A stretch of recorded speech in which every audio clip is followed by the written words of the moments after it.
सर्वप्रथम मी पूर्ण भारताला आणि माननीय पंतप्रधान यांना आवर्जून धन्यवाद म्हणतो, कारण की त्यांनी मराठी या भाषेला अभिजात दर्जा दिलेला आहे. आपल्या सगळ्यांना माहिती आहे मित्रांनो की मराठी भाषा सौम्य किती प्राचीन आहे, किती सांस्कृतिक आहे आणि हा दर्जा मिळणं म्हणजे मराठी भाषेला अप्रतिम सौंदर्य मिळणं.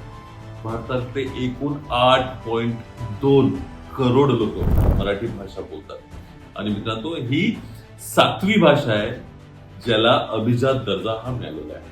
या अभिजात दर्जामुळे आपण याच्यावर रिसर्च, डेव्हलपमेंट, मराठी भाषेचा परस्पर उपयोग, पूर्ण वर्ल्ड वाईड याचं एक्सपोजर, या सगळ्या गोष्टीचा आपल्याला फायदा होतो. सगळ्यात महत्वाचं म्हणतो आपण मराठी आहे, being a Maharashtrian, being a Marathi, आपल्याला हा प्राऊड मोमेंट असायलाच हवा. नरेंद्र मोदीजी धन्यवाद, देवेंद्र फडणवीस जी या